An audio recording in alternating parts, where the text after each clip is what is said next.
Good morning. My name is Barbara Fuller, and as Chair of the Board, I welcome you to this July 20th, 2026 working session of the Washtenaw County Board of Road Commissioners.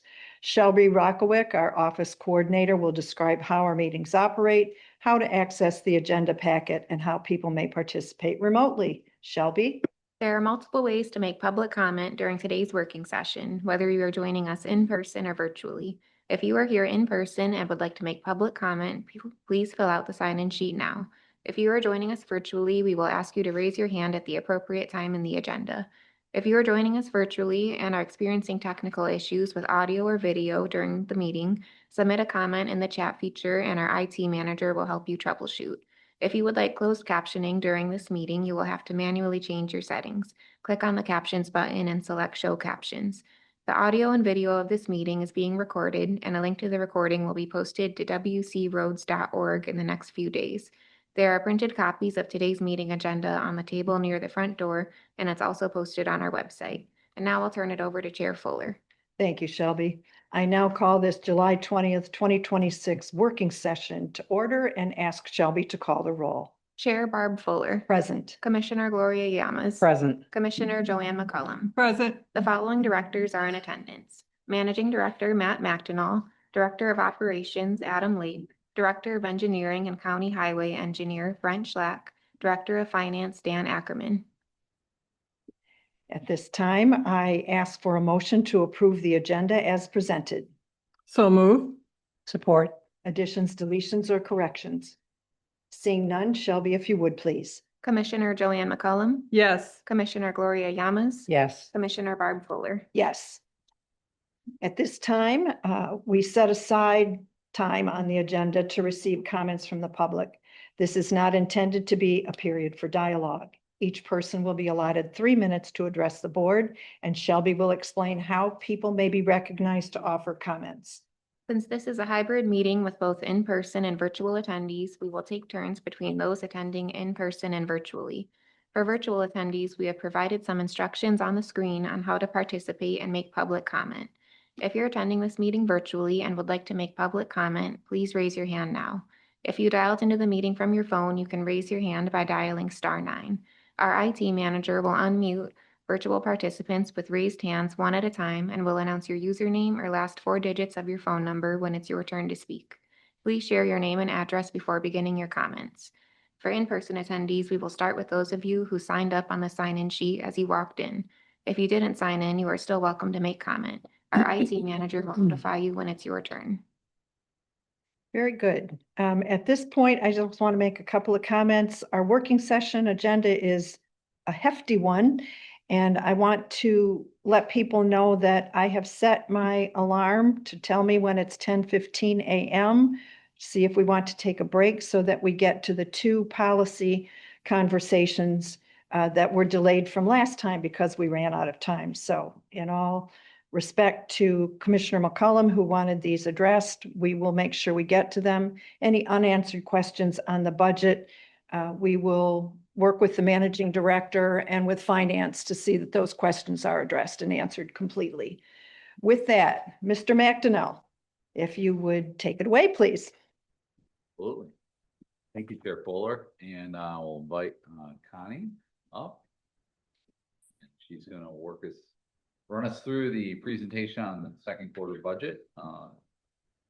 Dan prepared obviously the budget report, and we're prepared to answer any questions as she walks us through the presentation. Connie, go ahead and introduce yourself. Thank you, Dan. Yeah, good morning, commissioners. My name is Connie Kampola. I'm the Assistant Finance Director for the Washtenaw County Road Commission, and I'm here to take you through the 2026 Q2 budget summary.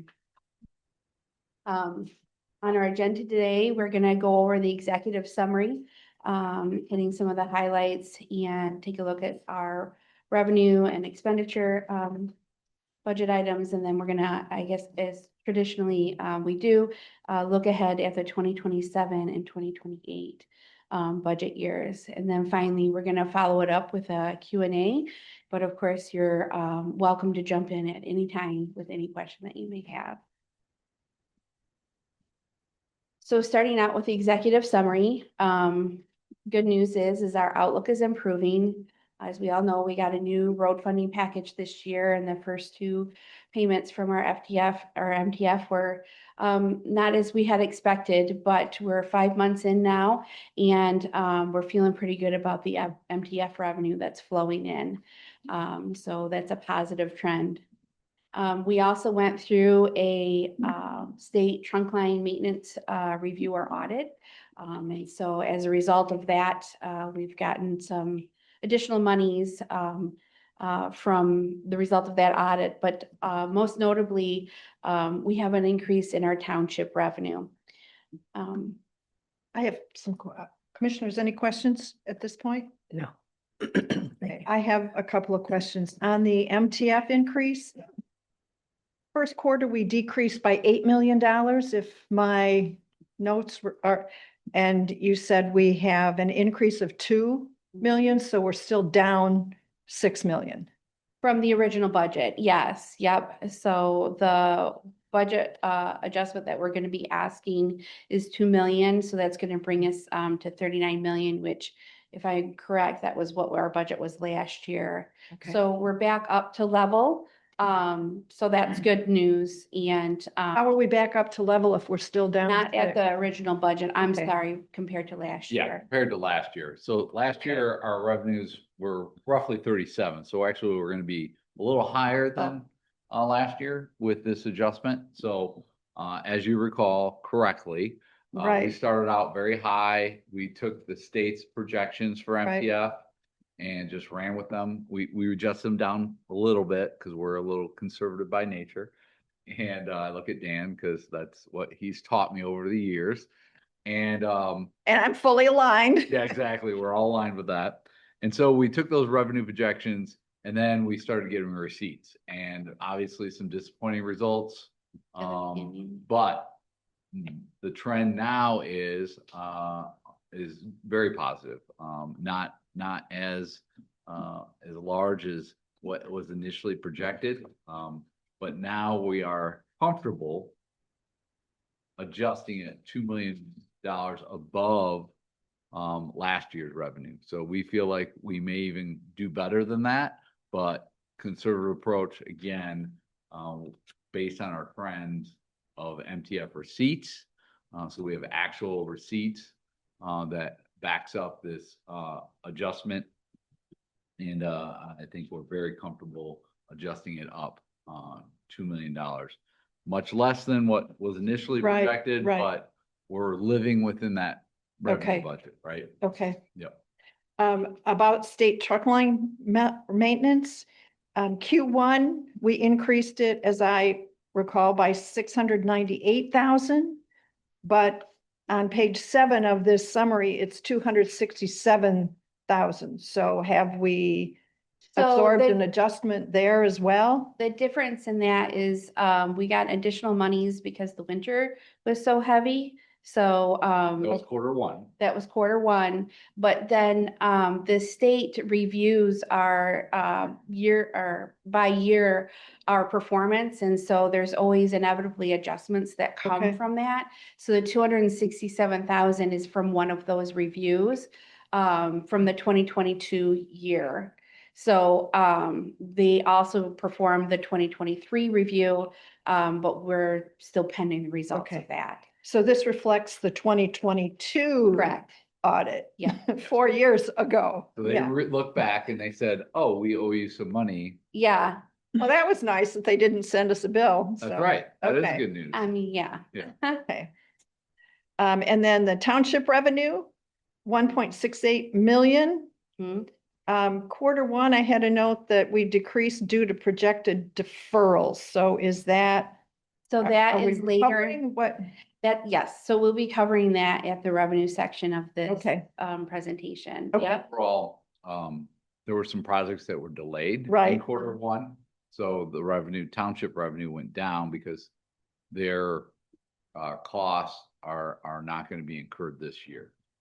The revenue adjustment for this Q2 is a reflection of the local road agreements. Okay, So we have the matching program. Essentially, that's $4 million we put forth. We anticipate the township also putting forth $4 million Mhm, for a total of mhm. $8 million. Well, good news is they overmatched us. Right. So Right. that's what this revenue adjustment is reflection of. Okay. All right. Thank you. You're welcome. Yep, no problem. Back to the executive summary again, we did defer several of our federal aid projects. So we're going to be requesting a reduction of budget for both the expense for those projects and the correlating revenue. We've also looked at a couple of, made adjustments to a couple of primary and local road projects. And then we're pausing on any additional OPEB contributions, OPEB or pension contributions. Questions? Those are the discretionary ones. Okay. As you know, I bird dog the OPEB and the pension. And I can find it. I thought we made an additional $1 million split between pension and OPEB last year. Yes, we did. So traditionally, we do make an additional contribution, but given how the year is shaking out, Mhm. we're not saying that we're not doing that. We're just going to put a pause in it so that we can continue to monitor our receipts as they come in, and it will be likely that we come to you with the fourth quarter with something like that. Okay. Yeah, ultimately, as you recall, we got the good news. We're above our requirement for the MERS pension. Pension. We're Yeah. above that 60%, which is good, great news. We're trending Yes. in a very good direction. OPEB, we're nearing Yep. that. 92% funded, I Yeah, think. so we're doing really well there, and there's no obligation for that. With all the other obligations and our questions of revenue, I feel it appropriate that we delay, if not. Understood. We may elect not to make the extra payment this year. But we did make it for last year. We did. Okay. Yep, and we okay. historically have. We have Right, historically right. made extra payments. However, given all the project workload, Understood. given all the facility needs in the future, is that wise? I don't know. Okay. Right now, I feel like it's worth considering all the things that we have before us and making a pause on that $1 million. Okay. So to be announced, right? The decision is to be Different, yeah. determined. Yes, so Later, we will right. revisit that in November. Yep. And certainly if the board gives us direction, nope, we want to do that, we can do that. Otherwise, it will remain in the fund balance. And we'll be earning interest on that. Understood. Yep. Okay. All right. So we did talk about the MTF, Mhm. and we're gonna be asking for a $2 million budget increase. I did allude to some deferred projects, so overall, that's gonna result in a $1.55 million decrease. The biggest of those being the Huron River Drive border carry forward, and the state road pathway tap carryovers into 2027. So, but the CMAQ is going to overcome that, or we have going forward with that for 1.4 million for Dixboro Road, Hewitt Road, and Michigan Avenue.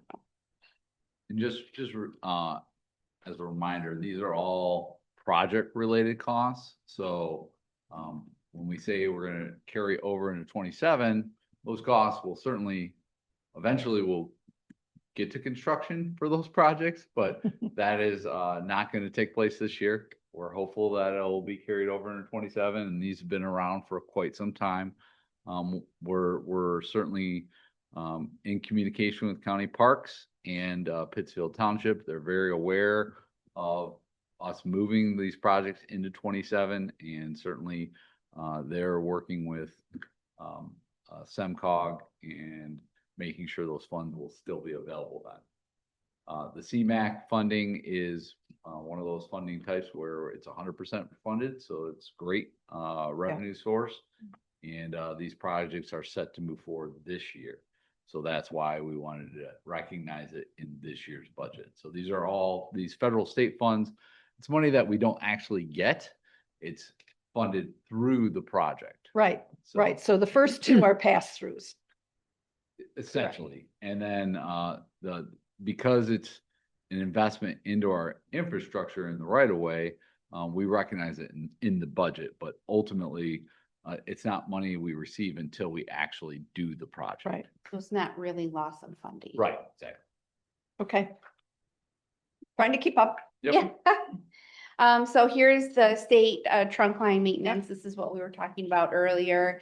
So great that we're getting additional revenue for 267,000, but the 2023 is still pending. So we were hoping we'd have an update by today, but not yet. So Surprise, I know, surprise. I know. Hopefully by year end, Yeah. November, when we have a similar working session for Yes, budget. we'll have we will- something. We'll have good news to share. Yes, yep.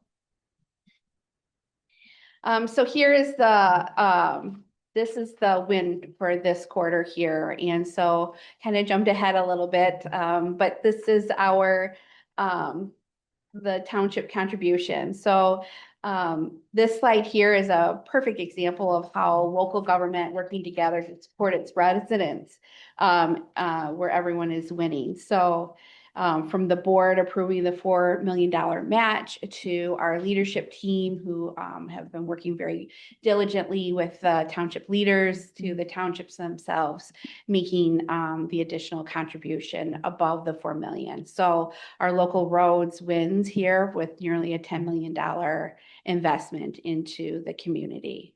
And the picture there is Dancer Road, which is, I believe, one of these projects. I just want to throw compliments out to the townships for stepping up. That's $1.6 million more than we're Right. matching. Yeah. That's huge for some of these little townships' budgets. And I know they're making choices based on the fact that the match was increased. They're stretching themselves on this as well. They're like, no, we'll Very much. do that. Yeah, So, because keep in mind, last year's local match was 2 million. right, And we recognized, knowing that the increase that was coming from Lansing was a very good thing. We took a leap of faith right. and we increased our local matching program to 4 million. Knowing that we've had great participation in the past, but this surprised me even to typically we averaged about $6 million. Yep, And to yep. be at 9.7, that is phenomenal. And it's also a tribute to operations and the relationships that all of you have Yeah. built out Engineering, there, the trust and, Operations, they've all really taken part. If you recall, any of the paving efforts, our engineering group manages that contract. And then any of the local gravel road investments, which are the bulk of the program, it's a lot of what we do. But we do have several, I would say 2 or 3 townships that really invest heavily in the pavement side. So definitely a team effort between engineering operations to put all these agreements together, and then finance sending out invoices. I think that our first batch of invoices that Adam sent out here this last week, and so a lot of effort goes into this very important program, because as you know, a lot of our needs on our road network are predominantly on the local side of things. Right. So I think this was a very good use of Michigan transportation funds to increase the local match. I would project that we would do so again next year. And then we'll have to see where things shake loose with the neighborhood roads fund. Yet to receive $1 in that realm. or to account for any of it. Or to count it. And Right. but that may change how we do our local road program for next year. But ultimately, we need to understand the timing and amounts that neighborhood roads fund ends up being. So, but this Didn't is mean to not recognize you, Brent. certainly Sorry. something to celebrate. Yeah. And Tiffany Oliphant did a great job on the graphics here. Yeah. Oops. Okay. On to other contributions. So you're seeing here a decrease in the budget of 3.4 million. Again, mostly due to the Huron River Drive border to border and the state road pathway tab. But we do have some positive increases here for the city of Dexter and the Warren Road Whitmore Lake to Pontiac Trail. Now we're gonna look at a little bit. Oh, go ahead. Oh, yes. Back to that slide, Connie. Yeah. So I just want to, it's a compliment that the miscellaneous income on page 8 at the bottom Of the bigger document. of the bigger document, yeah, right. Which is 2,065,000. And then 2026, we spent 50,000 something. But anyway, I appreciate on page 9 of the big document that the miscellaneous income is spelled out. On page 9, it says, you know, the categories of where that is coming from. I appreciate that because I would see 2 million and I'm like, well, what happened?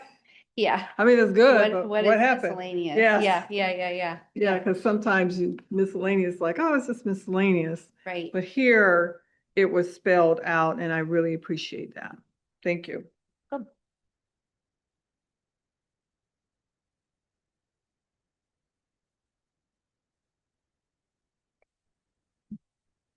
Moving on to expenditures.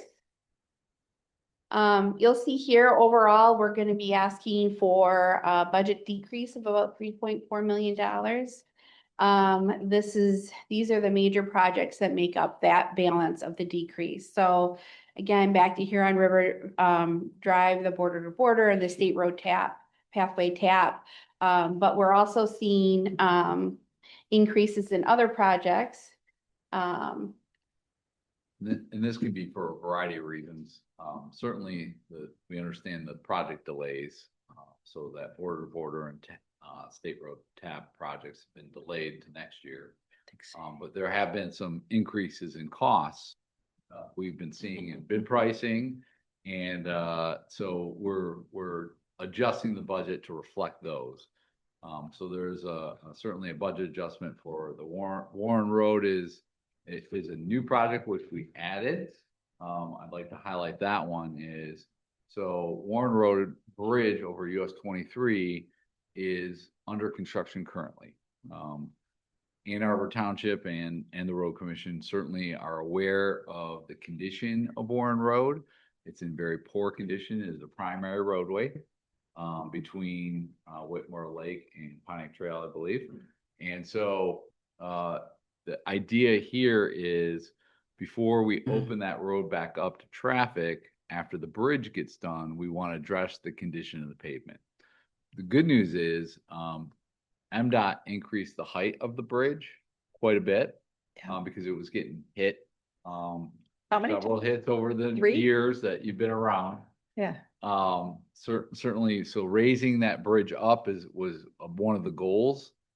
But what that did is the project includes a good portion of reconstructing Warren Right. Road, which is a good thing for the Road Commission because we don't have to incur those costs for the reconstruction.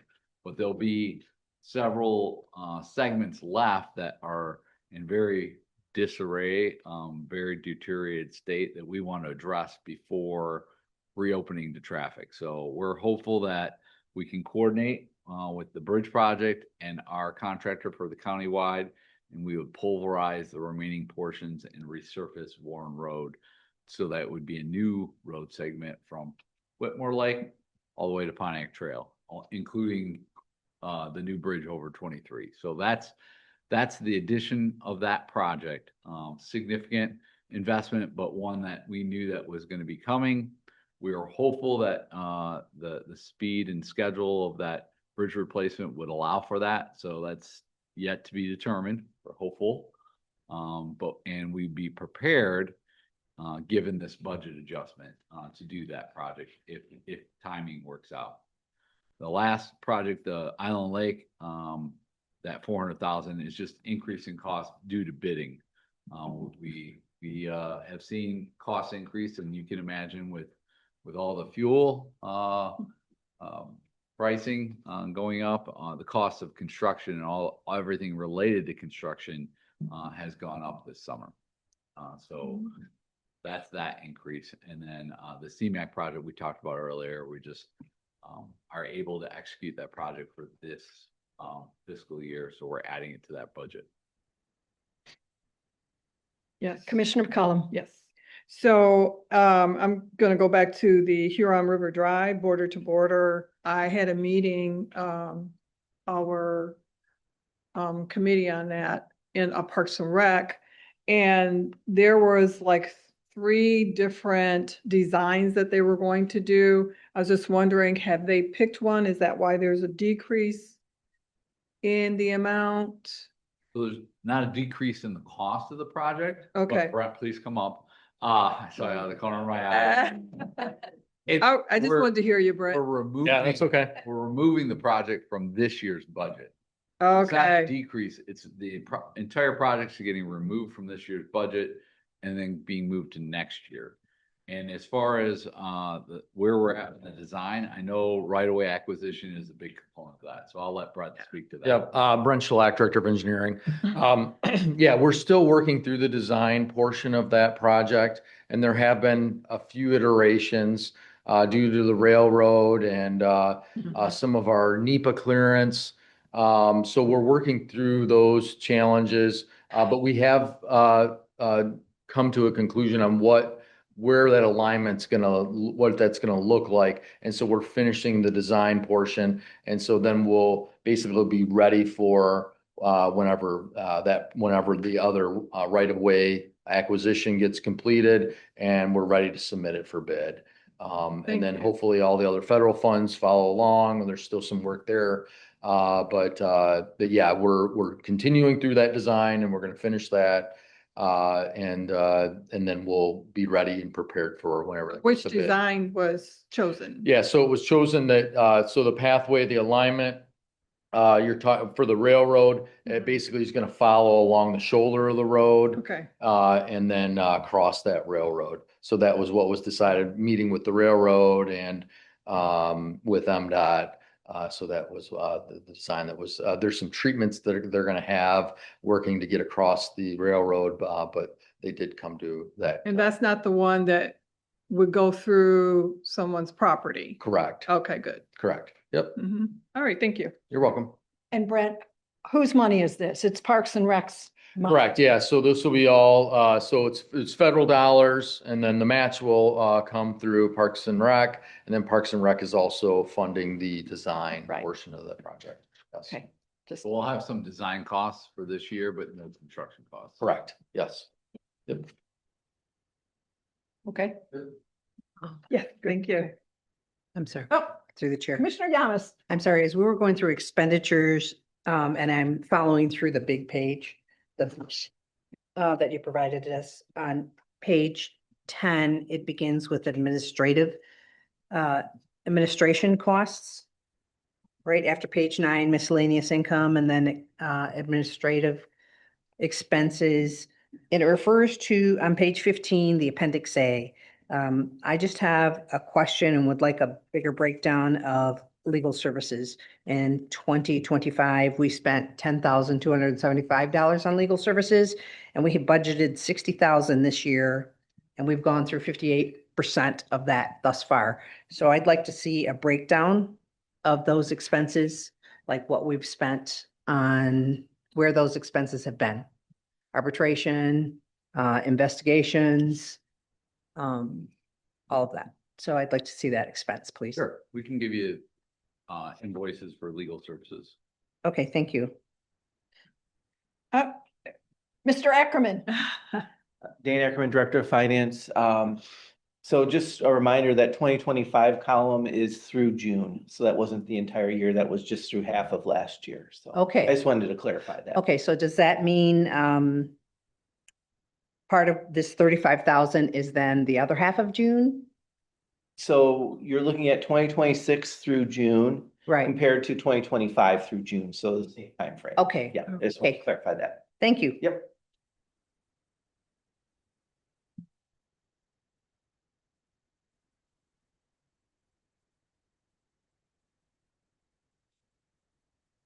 You're doing fine, Connie. You're You're doing great. You're doing great. Okay. The other area for budget adjustments this quarter lays in the capital outlay, where we are looking to add 4 light trucks for 260,000, and then add a dump trailer for $100,000. And those were all budgeted, right? Those are already in the budget and No, those are ads. they're ads. So we are adding, 4 light trucks and Hmm. 100,000. If you recall, so, with the first quarter, we had to drastically cut our revenue Yeah. and also drastically cut our expenditures. So, now with this budget second quarter, we're looking at obviously adding back revenue and then adding back some of our expenditures that we cut. So, we are looking to add back in 4 light trucks and a dump trailer. Dump trailer oftentimes is used with our heavy equipment projects. And so this was a priority that operations department made as far as our capital outlay for this year. Through the chair. Commissioner Yamas. Can you tell me what a light truck is? I know what the heavy duty. Styrofoam. Pardon? Oh, so our light trucks are our pickup trucks.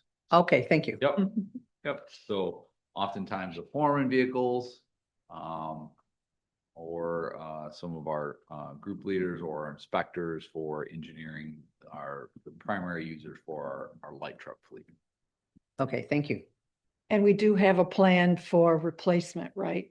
Yes, so ultimately. An asset management Yep, plan we for the attempt fleet. to, once we get to 100,000 miles or 10 years, typically we're trying to replace those as they get to those milestones. So yeah. Commissioner Yamas. One more question. So the vehicle that you were able to receive this year, is that considered a light truck? That is a part of our light fleet. Okay, yes. thank you. So like the sedans also, we are not Are purchasing also like part of sedans, that. Okay, or SUV vehicles. I say sedans, SUV, they're synonymous, so like the light trucks themselves, that we are not purchasing SUVs. This is specifically light trucks. If we're gonna purchase SUVs, we'll say SUVs. okay, thank you. You bet. Okay.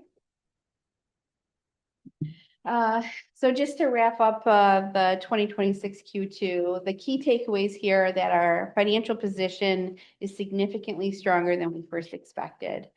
Because of this, we have successfully managed to reduce our deficit spending by over $2 million, bringing it down from 9.6 to 7.4 million.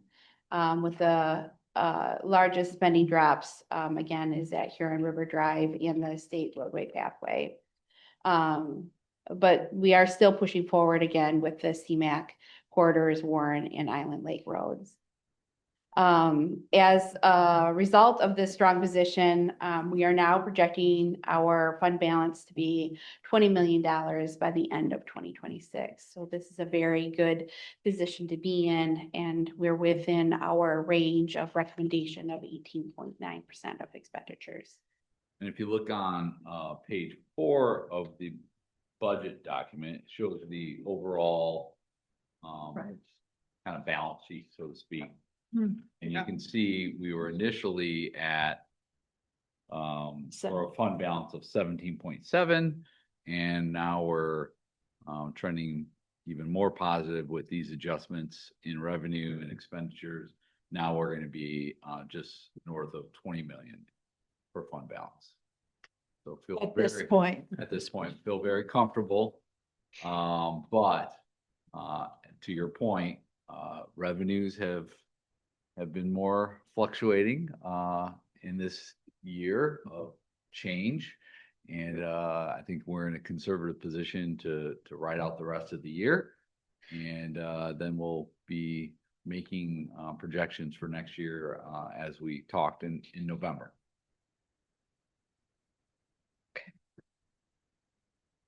Commissioner McCollum? Oh, are you done with this one? Yeah, yeah. Okay, so I wanted to, because you're getting ready to go to sorry, forward, right? Looking ahead. Yeah, looking ahead. So before we do that, I want to go to page 19 in the large document. And I want to look at 1, 2, 3, 4, number 719, workers' compensation. So in 2025, it was $75,402. And the budget for 2026 is $175,000. And that's like doubled, a little over doubled. So just as a reminder, that 2025 year to date is reflection of what the costs were at this time last year. So it would be through. Okay, so it's So we're second trying to quarter. compare- Yeah, we're trying to compare Okay, apples to apples. Okay, essentially. okay, At this time last year, we had spent 75,000. This year, we're spending a little over 11,000. Okay. And our budget for the year is 175. Is- Workers' comp is one of those ones that's tough to predict. Yeah. We don't like You to don't know. predict. We're gonna have a lot of accidents that right. cause injury and time off. But we've had them. This number is gonna go up. Mhm. But it's one of those ones that's of real variable. So we estimate conservatively with a pretty healthy budget, hoping that we can avoid injury and lost time from work, but ultimately those things happen. Thank you. You bet. Chair. Commissioner Yamas? So this workers' compensation dollar amount does not include the premiums that we have to pay out of salaries, because those are kind of predictable, right? Because we have to pay into the workman's comp out of everybody's paycheck, correct? We have a self-insurance, so Oh. CRASIF Okay, is our self-insurance for workers' comp. okay, So we pay CRASIF a premium, and then sometimes we get a little bit back, but right. ultimately we're paying CRASIF. And then when we get claims, CRASIF then our workers' comp will pay for the lost time. Right, so I guess that's pretty much my question. Either what we pay into CRASIP, that number is not included in here because it goes up and down depending on what we're gonna receive back, correct? Or is this just is this just the premium, what we pay for someone who's hurt out of workman's comp?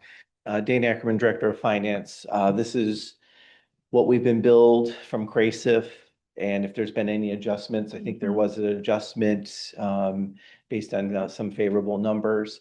And looking at the numbers up here, sometimes there's timing issues as far as when we're invoiced and when we pay it. So that 11,000 probably just includes the first quarter premium and not the second quarter. And then looking at 2025, that probably includes 2 quarters of payments. So To the Okay. Commissioner's question, we're not paying the employees for that lost time. Correct. CRASIP would Yes, pay yes. that, right? So I guess that was my question. I wanted to verify this was premiums, not necessarily Premiums, payments. correct, yes. Okay, Mhm. thank you. Yep. Commissioner McCollum? Yes, my second question was employee drug testing is 7/21. So, okay, quarterly, this time in 2025, we paid 5,618. Is this when people are hired in, or this periodically we do drug testing? Both. Both?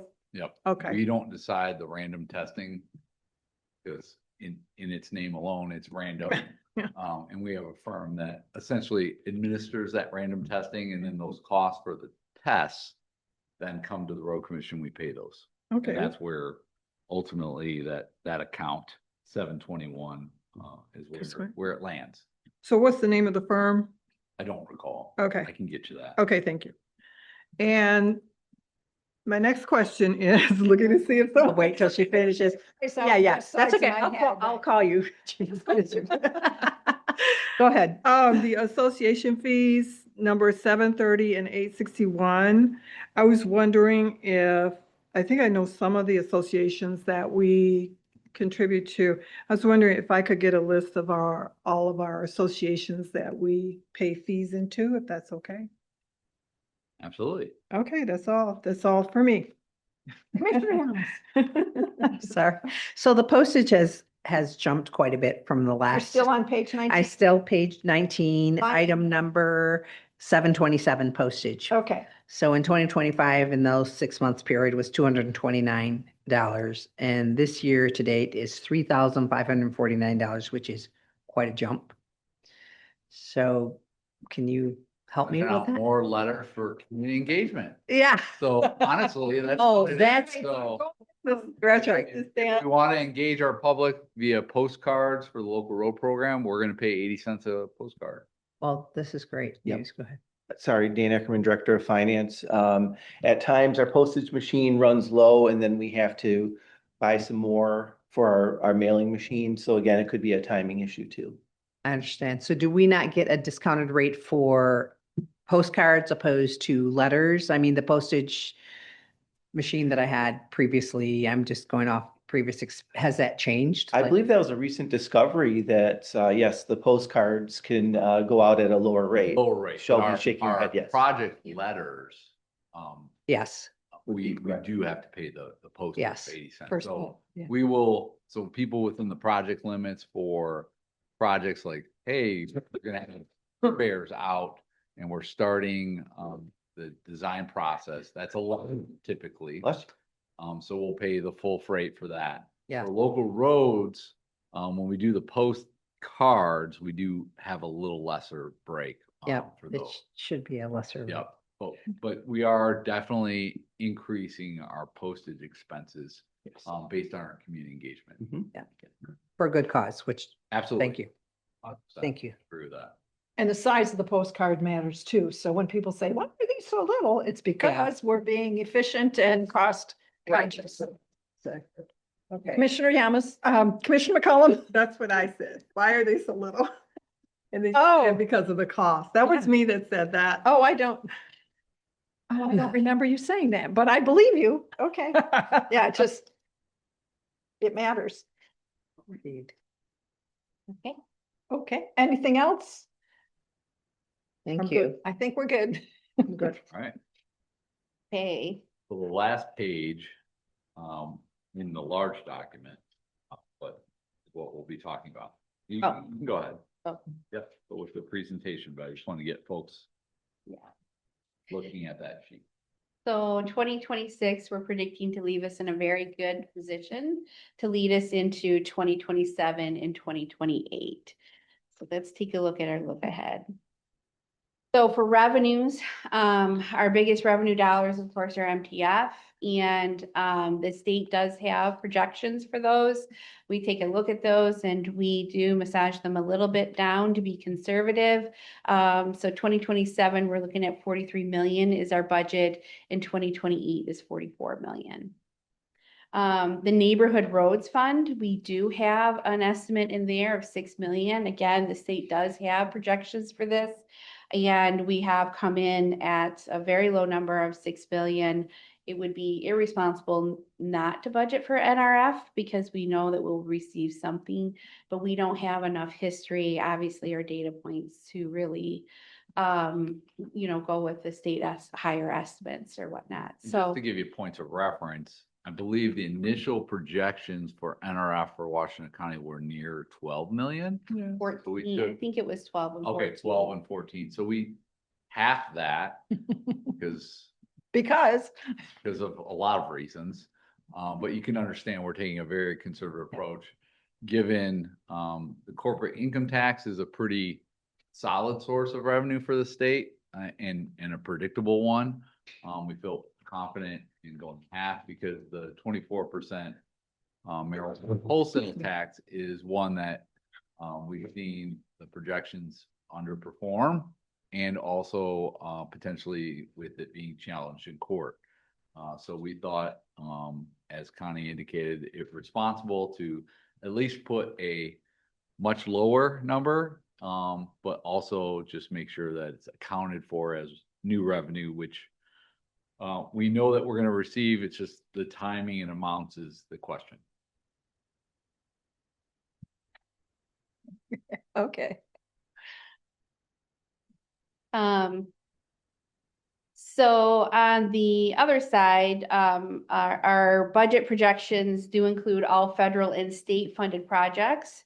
It does include the county millage projects, and we again included for both years the 4 million local road program match of $4 million.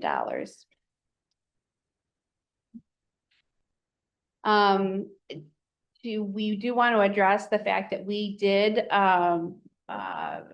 look at this multi-year budget, and we did make some assumptions. So we did account for some inflation. It does assume all the pension and OPEB obligations. No extra payments, but the minimum obligations are budgeted in there. And then we do have our capital road equipment budget does include 5 heavy trucks per year to maintain our fleet.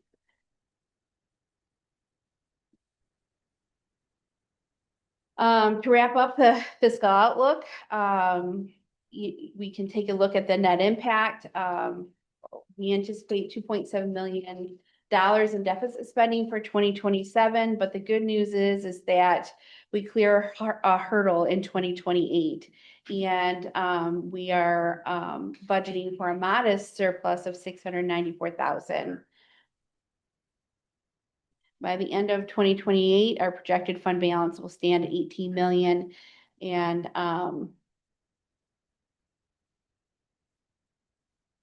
knowing that we end in a very strong position for 2028. Commissioner McCollum. Yes, so with that fund balance, is that the the neighborhood funding, is that going to be, part of that going to be put into the fund balance? So we look at it as we certainly have revenue. We haven't assigned what revenue is going towards our expenditures. Okay. We don't have that distinction, whether it's neighborhood roads fund or MTF. But when we get more into each given year, we may have that discussion. But when we're doing the out year projections, we won't necessarily know what funding is the bulk percentage wise that is our fund balance. So obviously our two major sources of revenue is MTF, Michigan Transportation Funds, and neighborhood roads funds. That's really what makes up everything else, whether it be county millages that goes into projects, federal funds goes into projects, the township program goes into projects. So those revenues all go into the infrastructure and the projects. All the rest, essentially that MTF and NRF make up what matches those and also pays for our maintenance side of things and our facilities and fleet. So the fund balance is really traditionally MTF. Now we're going to have this NRF and we'll see how we end up spending it. But first we have to get it and then determine on where to put it towards, whether we're putting it towards local roads program or putting it towards our primary system. It's going to go somewhere. Just don't know yet because we don't know when we're getting it or how much. Right. Does that make sense? Sort of, kind of, but this is one of those questions that I probably should sit down with someone. Okay. Because I'm just wondering how, if you don't know from which area is the amounts are coming from, how do you get to this point of 18 million? So we've estimated back, you can see in the sheet on page 35, Connie, if you can get us there. So we know exactly how much we're putting in page 35 of the budget document. You can see MTF at the top and 2027, we put in 43 million. Okay. And we've got 6 million in neighborhood roads funds. Then you can see the other revenues, the federal and state, that's going into projects, state trunk line, again, that's our maintenance contract. Township contributions, that's what we're getting from our townships for the local road program and other projects. That other contribution is oftentimes like the millage and like the border. And then miscellaneous income is a lot of times, a lot of different things. We talked about that. And then we have our expenditures. Where does the money go? And in a given year, you'll see that in the budget where it all goes. So you'll have a big budget document, just like this one for 27, and know exactly where it all goes. So then we get to the end and say, we look at the total revenues of 86 and then our total expenses, 88.9. Obviously, we're spending a little more than what we have coming in for that given year, but that's why we have a fund balance. And so we're spending down the fund balance by 2.7. And then our end fund balance for 27 is 17.3. So we know where it's all going, per se. It's just, how are we designating that neighborhood roads fund, and what specific items are we spending it on? That we don't have, but we'll hopefully get that coming next year. But again, it really boils down to what is the timing of receipts of the neighborhood roads funds and how much are we going to get? And that will really, that matters, because what will it go towards? It's a matter of cash flow. When are you going to spend that money and on what? And because we don't know the timing, it's difficult to say what we're going to spend it on. Thank you. Commissioner Yamas? So I was looking, For the judge. I lost my page, but the page that has the IT budget on it, this is just a suggestion. Can you tell me what page that is? I thought it was 19, but I flipped over to follow. and then 34, Page 4, 34. 34. Are you Oh. just talking about the appendix? Yes. 34. Just the list of IT Oh, projects. okay, yes. All right, so this is just a suggestion as I'm following along. I assume everything is in the millions, but this isn't in the millions. An asterisk about these dollar amounts are in the thousands, correct? Yeah, there's on the total cost in parentheses, it does say 000. Oh, I see. Okay. Yes. Thank you Yeah, very much. Okay. yeah. Yeah, so the computer that's easy refresh to- is actually 66,000. 1,000. Yeah, Yep. Okay, thank you. yeah. So I thought, I didn't want to assume. I did see the 3 zeros, but I wanted to. Yeah, make no, sure. it's a good question. Thank Yep, mhm. Commissioner McCollum? I'm good. You're good. Commissioner Green, Good morning. welcome. Thank you. Good to be here. Did you have any questions that you've noted that you My were? questions were answered when I saw this. Okay. Okay.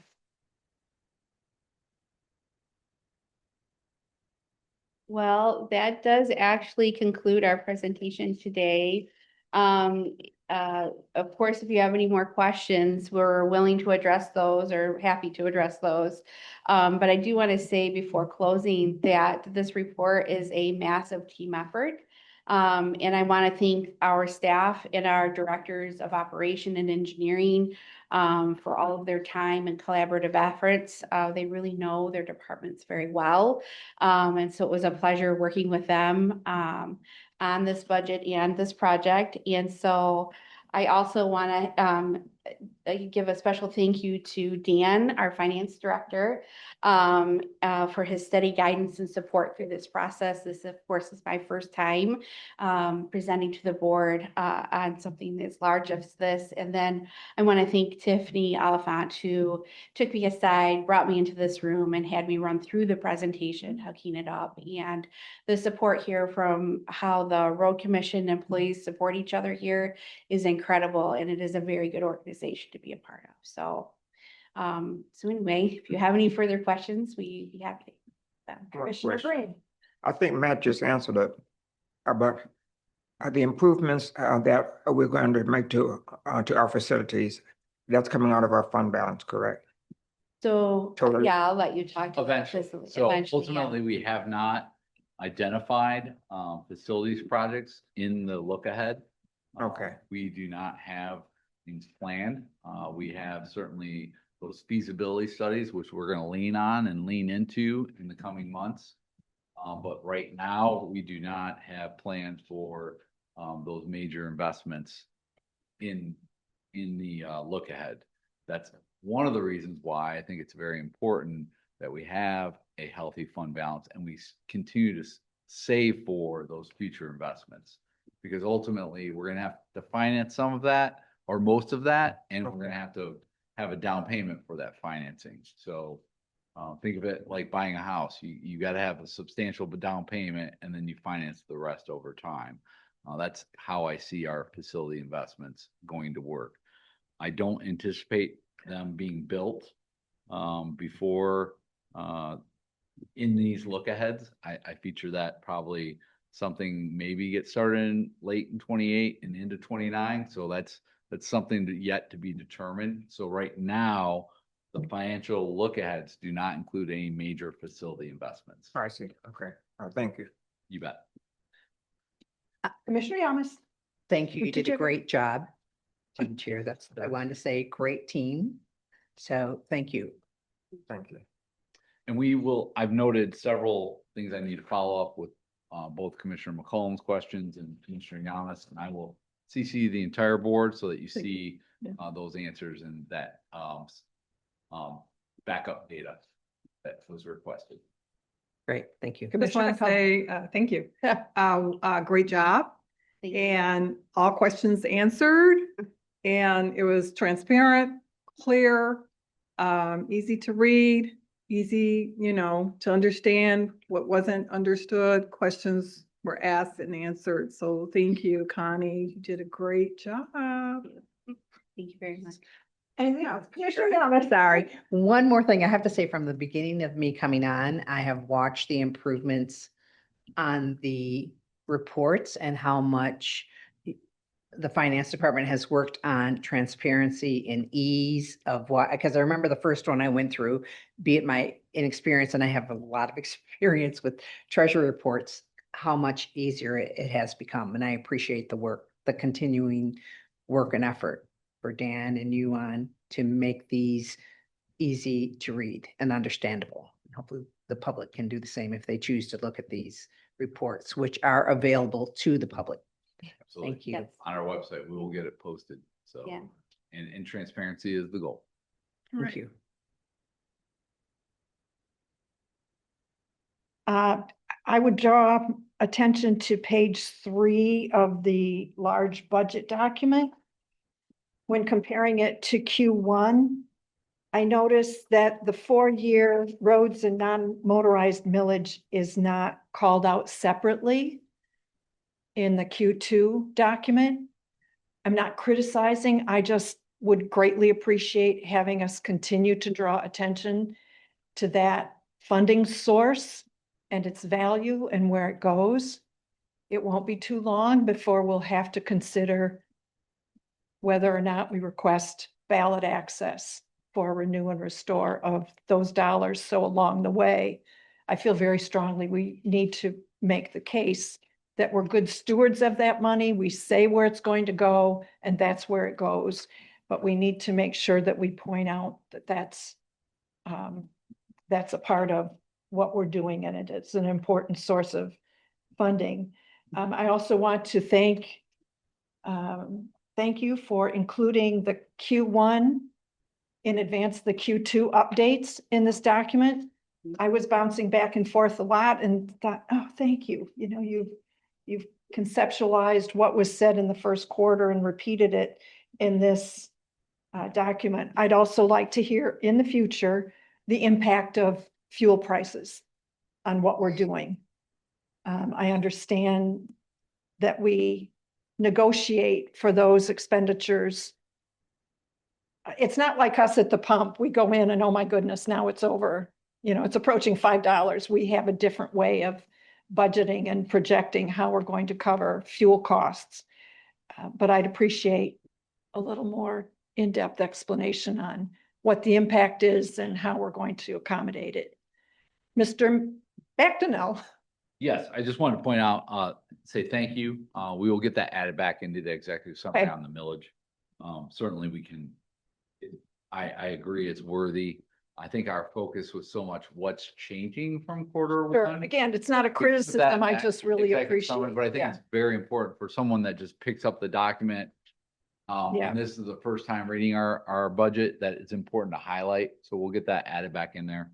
To your point on fuel, it is in Appendix B. If you could turn to page 16, Connie, I'd appreciate it. What Just page, so we can see what page? 16. 16. So she'll put it on your screen, and if you can zoom in under fuel. What line item? So it's 40.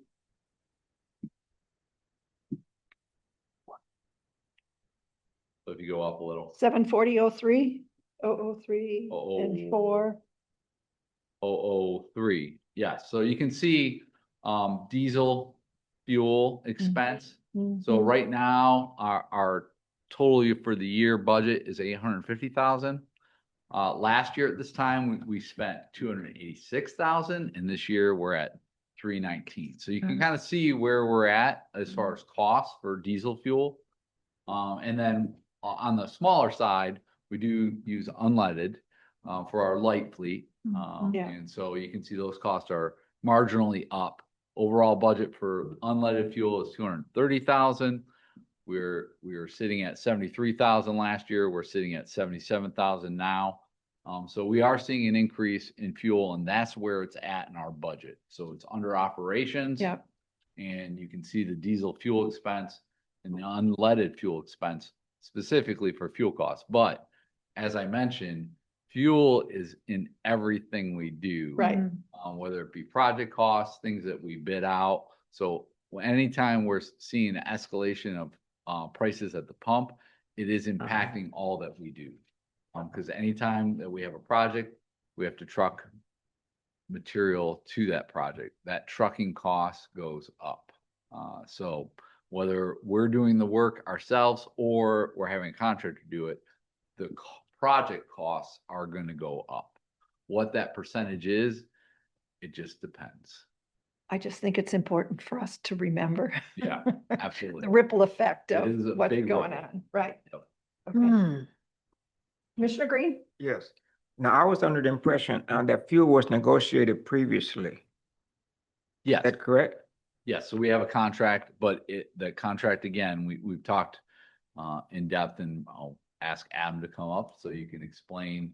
Again, it is negotiated. It is a contract that we have in place with our vendor, but it is also relative to the market price. Subject to So market. we choose when we ask for fuel. So we have the good news is we have storage. We have storage underground here, above ground, other yards. And Jeff Mann and Mike Livesey and Mike and Adam work together on administering that contract. So Yep, Adam Lake, Director of Operations. So to help with that, Rod, so main thing that we've been able to benefit from this year is just having what Matt just kind of alluded to, having so much essentially stockpile, so much inventory of fuel that we can get a fill up and fill all the tanks and have them basically running at full at capacity. And then we wait until Jeff's able to see when the trends start coming back down, and then we won't put an order in until then. And so that's why we've been able to control this cost, unleaded specific, about $4,000 or so. Almost 20-some thousand dollars when you get into the diesel difference in expense this year. But honestly, comparative to what other companies are seeing and prices we see on some of our bids, we're in a really good place. We've actually, when we did review the budgets for the out years, we haven't made adjustments to it yet either, because we're pretty confident that we should be able to sustain where we're at in the out years as well. So we talk about the look ahead. So we look through all these line items as well, kind of an exercise as all the teams do and all the departments do with finance. And we elected to not really make any adjustments for the out years. So we're still pretty confident in the pricing and the way that that's indexed, that fluctuates up and down. It might be daily, sometimes weekly. Usually weekly is when it really moves. So Monday mornings, Jeff will send out a report essentially has a lot of numbers on it, but what it does, it shows has it went up or down, price per barrel for oil. When that price does start dropping and then we start needing fuels, when we'll make a decision to put a big order in, and backfill ourselves. So we're able to kind of utilize what we've negotiated and what we've accepted as a contract, pricing, or pricing index is kind of how we refer to it. We capitalize on that when we don't need the fuel, so we don't have to spend any money. And then when it drops down is when we try to backfill things. And it's just worked out pretty good. Like I say, we use quite a bit of data. Jeff has pages and pages of data from the last, 10, 15 years of fuel purchases and the index pricing. So he tries to watch that. He's pretty crafty. He's more crafty than I am with it, so we leave him make good decisions on that. And then we make those orders. So it's controlled us and protected us this year. We hope that it's not so volatile for next year would be nice, but as of right now, we're in good shape coming into the last part of this year, and the early part of the winter in theory in 2026 still. So we're still pretty comfortable, more comfortable than some groups. So we're good where we are with it, but a lot of it is that fluctuation. It's just very volatile right now. So it Again, the changes often. advantage is we have our own fuel stations. Yeah. If we were under contract with a fleet pass where we're going to various gas stations for fuel, that would be a whole other discussion. Our conversation would be a lot It'd be a different. lot more. I think our impact as an organization on fuel budget would be dramatically different. Yeah. Yeah. But because we have our own storage and dispensary at our yards, it isn't quite as impactful. Yeah. Thank you. Yep. Commissioner Yamas, and I just want to tell people we're 10 minutes away from taking our break, so. So I want to bring attention to page 11 and page 16, which is item number 765. Given the asphalt number has jumped astronomically, and I know that has to do with everything, that there's fuel and everything, but operations still overall expenditures is still lower than budgeted, which is amazing. So I just Yeah. wanted to point that out because asphalt is up crazy. Number. Yeah. Yeah. On page 16, asphalt on 765 in the 6 months last year was 9,939. And this year it's 21,337 or. Yeah. Yeah, and that's Up that. 30. So that budget is for asphalt. I think hot patching, right? Yeah. So that's a small part of our operations department. Right. Engineering administers the paving project, and that's under typically contractor payments. So under that road projects, but for our hot patching number is being managed pretty well. So to your Yeah. point, by our operations department. Yeah. Thank you. Thank you. Yep. What else? Commissioner McCollum? You're good? Commissioner Yamas? You're good? Done. Thank you. You're great. Mr. Managing Director, Concludes our budget presentation. any closing remarks, Connie, in addition? Last word? No, but thank you for your time. I Of course, appreciate it. of course. Thank you. Thank you. Yeah. All right. Good job, people. We're taking a break. We will come back at, well, as soon as we can. We're ahead of schedule, so if we can be back here to convene close to 10:30 or a little before, we'll jump into the policy discussions.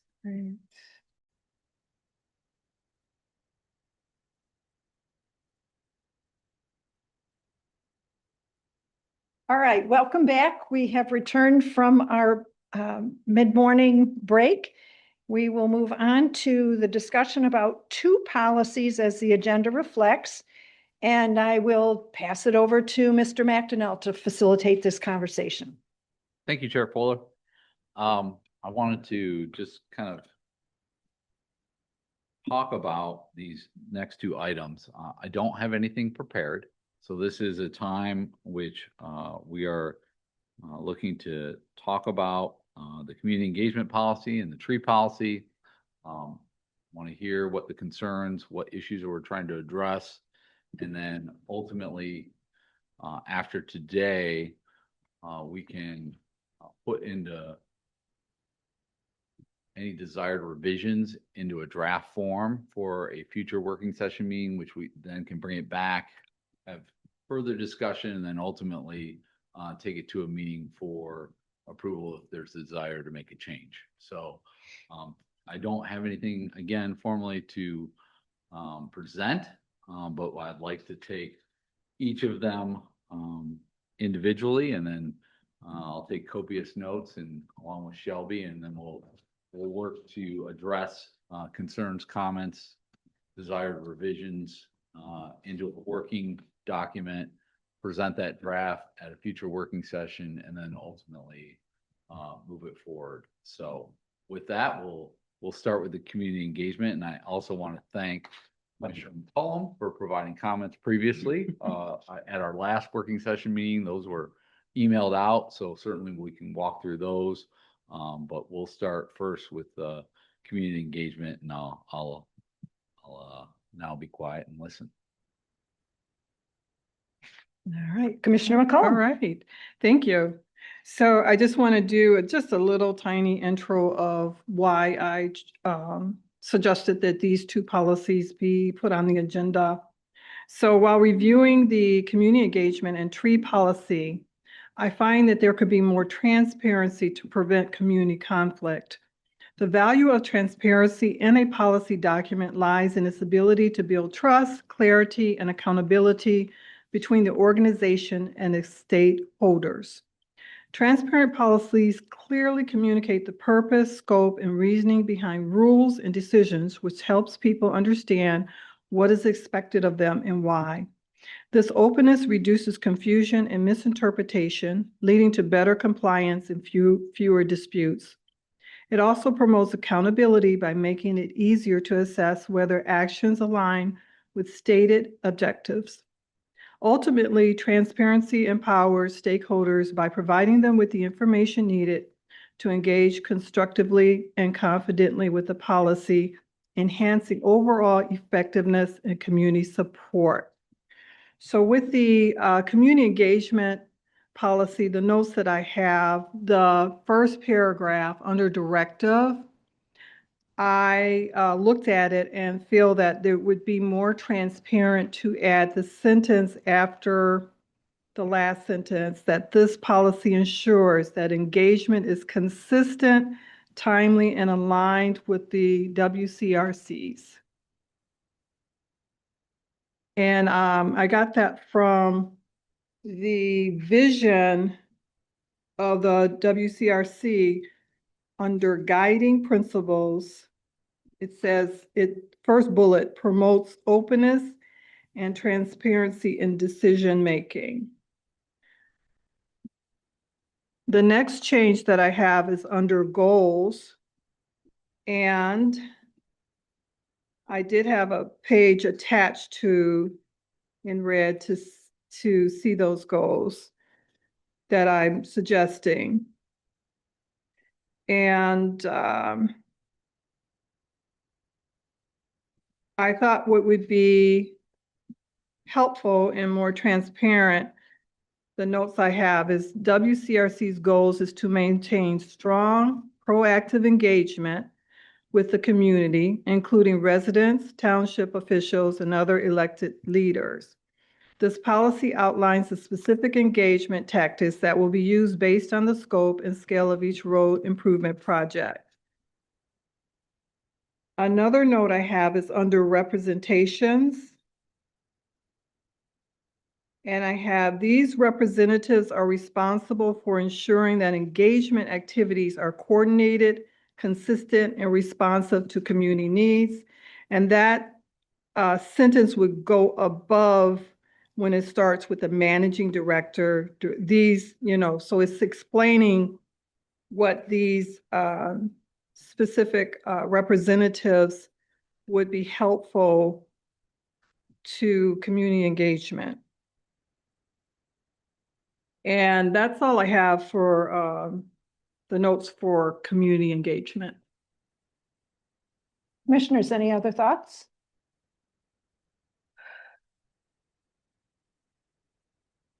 I have Commissioner Green? one thought. as it relates to representatives, who are the representatives? And Director of Engineering, Director of Operations. are they limited to that? And what is the role of commissioners in terms of representing? Do we have any role? Just wondering. Just wondering. Mhm. That's all. Just a thought.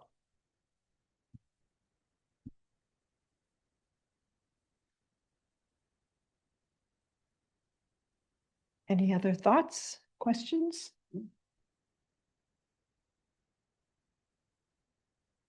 I'm not ignoring Oh, your no, concern. right, I just understand.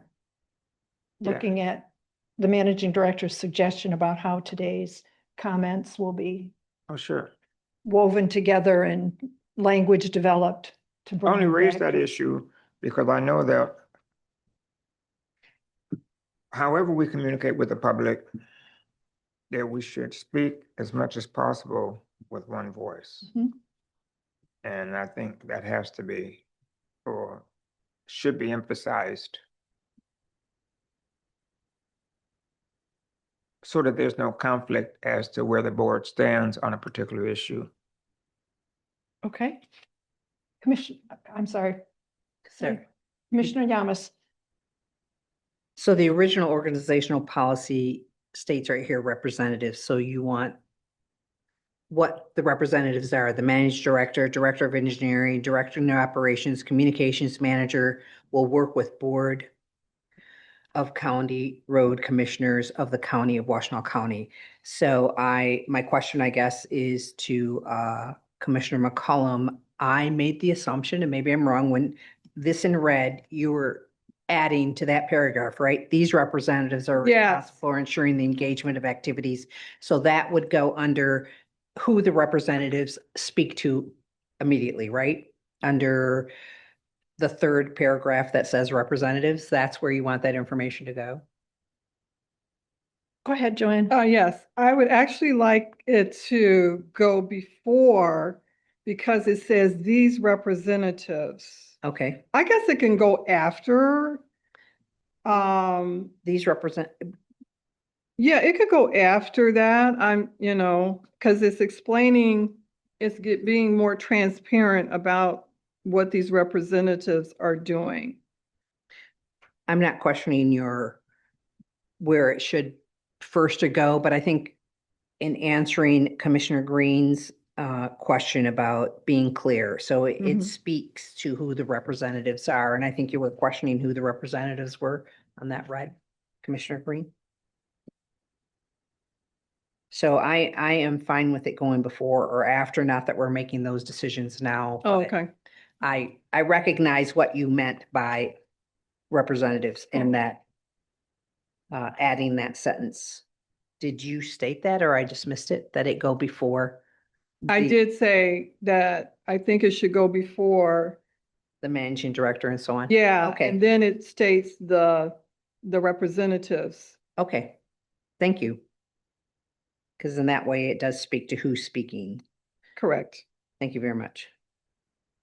In response to Commissioner Green's concern, the second sentence in the existing policy does say, we'll work with the Board of County Road Commissioners Right. to And I, develop, implement. So it's, how is this organization engaging with the community? Right. As opposed to, how are you engaging with the community specifically? well, that's part of it. I mean, if we're saying that the managing director, the director of engineering, and the director of operations, and the communication manager are the spokespersons for the organization, are we saying that? I'm fine with that. I just want to be clear that that's what we're saying. I think it also, I'm I'm very sorry, fine with that. Go ahead. through the chair. It also says a minute, we'll work with the board because we give them direction. Okay. So I know that the administrator, the employees work under his direction, but the administrator works under our direction. He is the employee of the board. Right. Okay, now with that being said, now maybe it's just my interpretation that once we identify who the representatives are, then if we add the language that these representatives are responsible for ensuring that engagement activities are coordinated, consistent, and responsive to community needs, it seems like that paragraph will go after this paragraph, but It could. If that's the better reading, it doesn't matter to me which way it goes. okay. But it's a good paragraph. But Mhm. yeah, Anything else?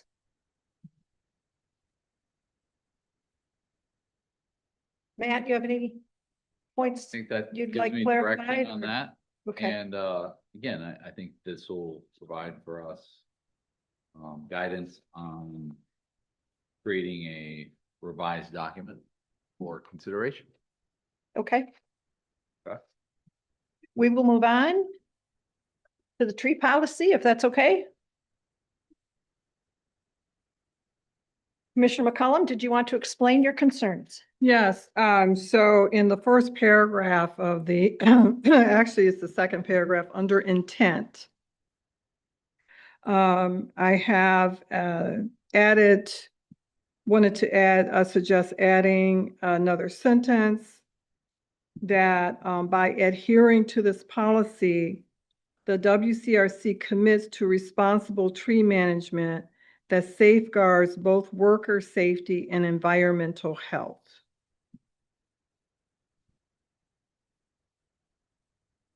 Let's just start there. Okay, Thoughts? Because you had several comments here. Right. So I don't want to sure. confuse things. If I could add, certainly, we could say, might I suggest just saying both safety and environmental health, because we're also considering the worker and the user, right? So Mhm. both the user and the worker should be considered, meaning those that ride the road and or either in their vehicle or pedestrian or bicycle. I just think that safeguards both safety and environmental health could be something to consider. I like that. Okay. I really like that because it does, it's more transparent. I mean, we do that, we're doing that, but we're letting people know that we are doing that we have that concern as we are working. Commissioner Yamas? No, okay. No? Commissioner Green? Yep. My concern is environmental health. Given our recent experience, I think that could have an interpretation that perhaps you didn't intend. I'm not clear on what you mean by environmental health. yeah, that's true. So my intent for environmental health is the health of the environment with the trees that contribute to the environment in a positive way. They help us with air, filtering our air.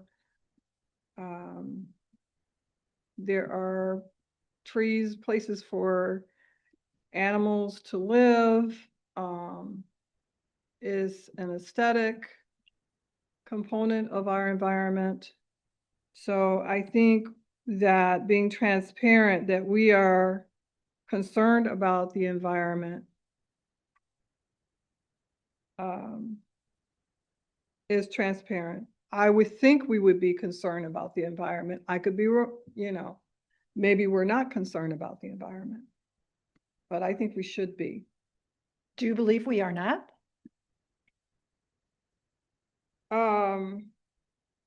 Well, with your question, Chair Fuller, that you're concerned about putting that in, it makes me think that maybe we're not. About environmental health. Maybe I misread what you said. I'm just trying to understand what you're trying to accomplish by putting that in there, given our recent experience with objections. I'll be direct with the Mast Road project and with Workner Road. I think we went above and beyond to protect as much as we could and still maintain standards of improving the road. So I'm just trying to, is there something we're not doing that you're trying to put in the policy to change our practices? No, I'm not. I'm trying to say what we are doing. I think we are concerned about environmental health. Okay. Okay. And I think we need to let people know that. Could we, I was just gonna suggest, rather than health with stewardship, be a better Yeah. word. I like that. Cause I would agree, it's hard to measure the word health. Yeah, And I think- understand. Yeah, Thank you for the suggestion, Commissioner Green. no comment. Oh, Commissioner Yamas. Well, I like the switch in words, but I think it does show that we have done that because we have over and over have been responsible stewards and have tried to prove that to the public. But having something in there shows that indeed we have. Otherwise, they don't see the things that happen behind the scenes. They're not at all of engineering's efforts to redraw plans, to look at everything. And we have gone through great effort to be good stewards of the environment. There are those that'll never believe us, but there are those that attend this should. And if it's in here, then they know that we're doing that. I mean, should they choose to look at our meetings or not look at our meetings, then it is a good record of what we indeed do. Okay. Anything So else? I would change the word health to stewardship. Okay. Right? Matt, have you made that? I could certainly make that Notation? adjustment, yeah. I really like And that. Commissioner McCollum, you're okay with I that? like stewardship better. Okay, I do. okay. That's, and that's all I'm trying to do is to make it more transparent for people to understand that we are doing that. Because reading this, I know we're doing it, but I want to make it more transparent for people to understand that we are doing this, Okay, already doing this. are we ready to move on to page 2? Yes, planning and design. So everything is the same after removed. I have some notes, suggestions that the word attempt, well, the word attempt I have underlined because the word attempt sounds tentative and non-committal and should be replaced with the word work. The second sentence should read as follows. Instead of but, replace the but with however, there will be situations where trees along public roads must be trimmed or removed for safety or operational reasons in accordance with Public Act 51. Commissioners, thoughts? I agree. Makes it more transparent and understandable to the general public who are not familiar with Public Act 51, and they can go look up Public Act 51. Often I think that the public doesn't recognize where our reasoning comes from, and if they become more familiar with Public Act 51, then it is easier for them to understand it's that we're not willy-nilly doing things just because we think we should. Commissioner Green? I agree. Okay. Matt? The only comment I have, I think those edits are very good. I hesitate in referencing Public Act 51 only because it is a massive, massive piece of legislature that people will get lost in. Certainly, we can point to parts of Act 51 that may be relevant. I think a lot more relevancy is some of our engineering guidelines. Michigan Manual of Uniform Traffic Control Devices, the design guide for road design and clear zones are really a big part of that. So there's numerous safety and operational reasons. I wouldn't solely say it's rooted in Act 51. You may want to just put a period at the end of safety or operation reasons, because Commissioner McCollum is correct. There are a lot of things in Act 51 which points to other places, but it's so, I will say it's an abyss for the public because it is so large. And it's a heavy read. I most recently just went through and reread it myself as a professional, and it can be confusing. Sure. So I'm not sure we want to point them in that direction, but I will leave it to you, because obviously this is it needs to make sense to everyone. I just share my concern there. Commissioner Yamas?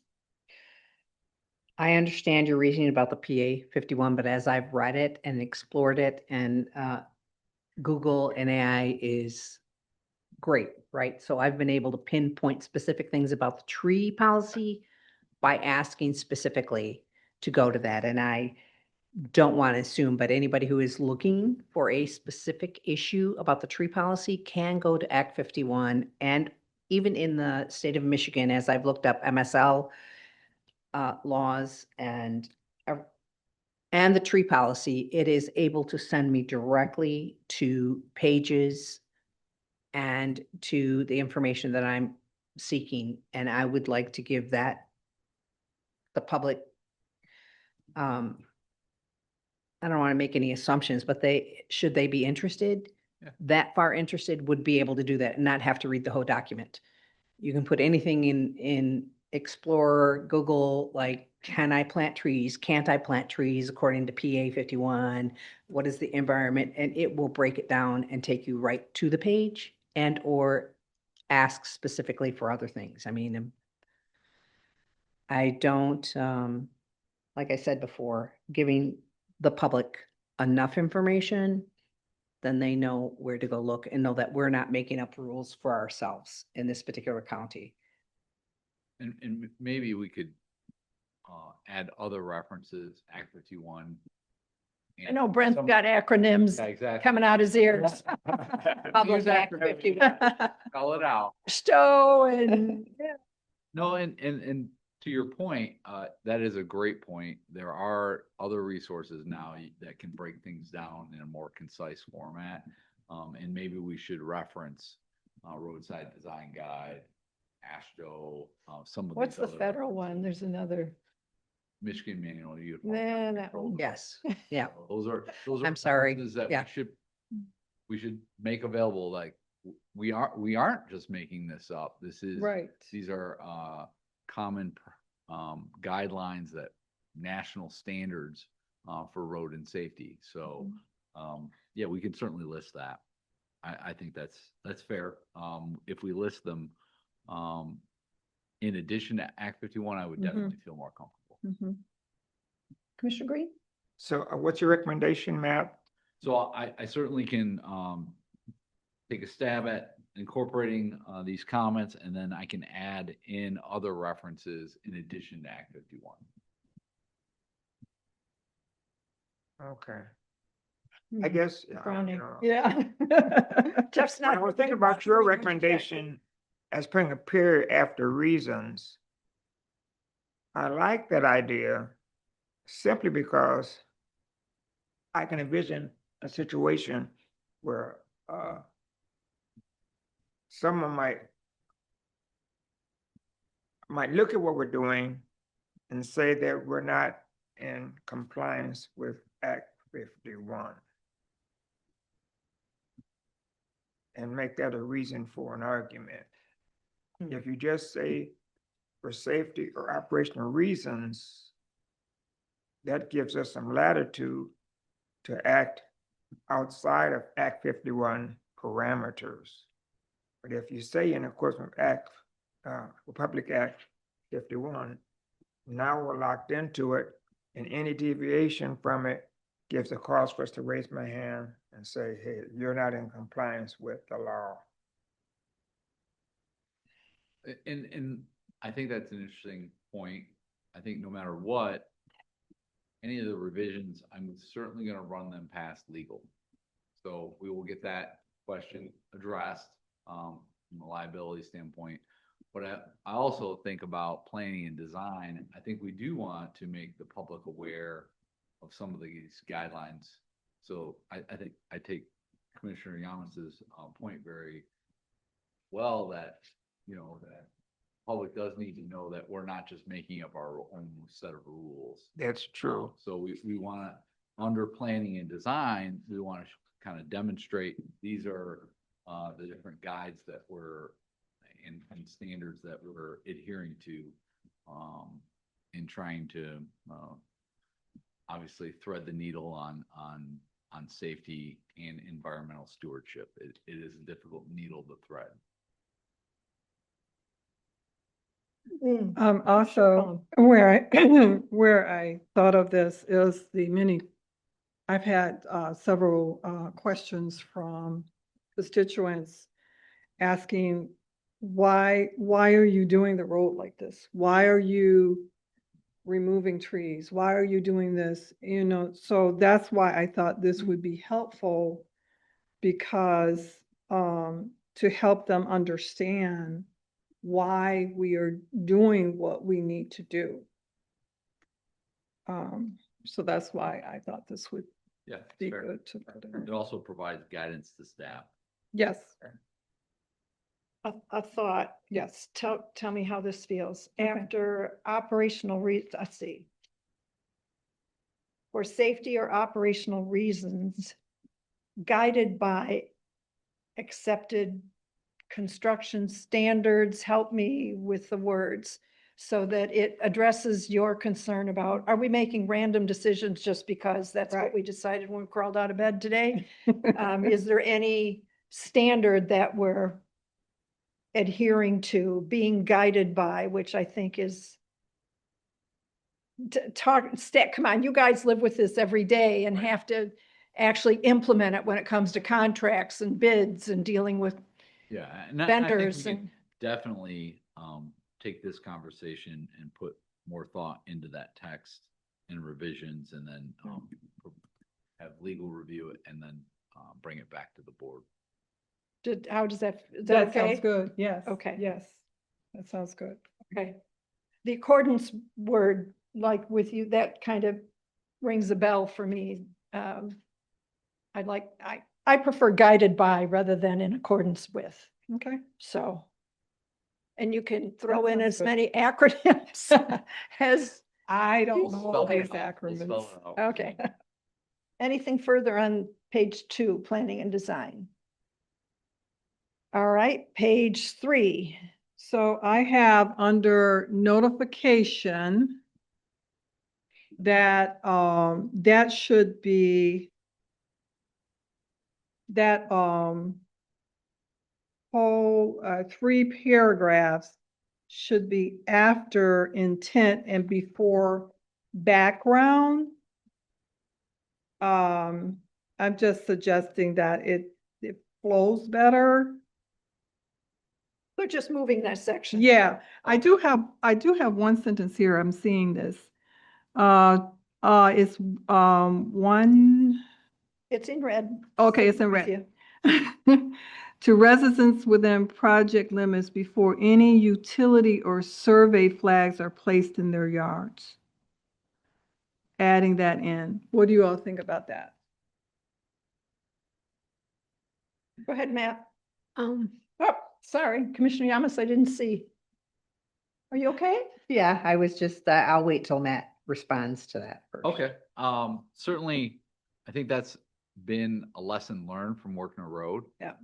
That we need to make sure we get notice out sooner, prior to our surveyors headed out. And so Brent and I and Tiffany have all talked, and that's now our practice, but putting that in here. The only hesitancy I have, is the utility flags, because anyone can call them a mistake. No, And I don't want to give That's them true. the impression that somehow the road commission has control over the mistake Yeah. system. But I think I can take some language, Brent and I Mhm. and Tiffany can work on this. Just, I get the crux of the issue. Right, Is that we need to get notice out prior to Prior. us doing survey yes, work. yeah, Right? that is- Before we get into the design phase, right, we need to let people know we're going into the design Right. phase, right? And that's really where we need to be. okay, So, definitely. And I think that also needs to be reflected in our community engagement procedure, yeah. right? yeah, It needs to be definitely in the tree policy, because that's where people get very passionate, right, rightfully so. Right. Of like, what are my impacts to the trees on my property gonna be? right. That's where a lot of it comes from. So making sure that it's reflected in both policies is important. Commissioner Yamas? No, he took care You're of done? exactly what I was Okay. thinking, yeah. Commissioner Green? I'm good with it. Okay. My concerns are the flags have different colors. Somewhere I have a key so that you see a blue flag, it's one Yeah. thing. If you see a yellow flag, it's another thing. We don't have control over all the flags, right? And if we're going to do some, I want us to be clear that we only control what we can and are empowered to control. So if a green flag goes in your front yard and we don't do green flags, we're not going to be able to defend or Mhm. explain or point to you, that's permitted over here. So that's my concern, is how do we say what Joanne's trying to say based on what we learned on Workner Road and other projects, not just Workner Road, but others as well, to acknowledge that we don't want to blindside residents with Right. our work Right. that impacts their property. I think certainly we can speak to that certainly our design projects will be getting notification out prior to survey happening. The flags, again, I think Shelby could probably speak to it. We get a lot of calls. Yep. What are these flags?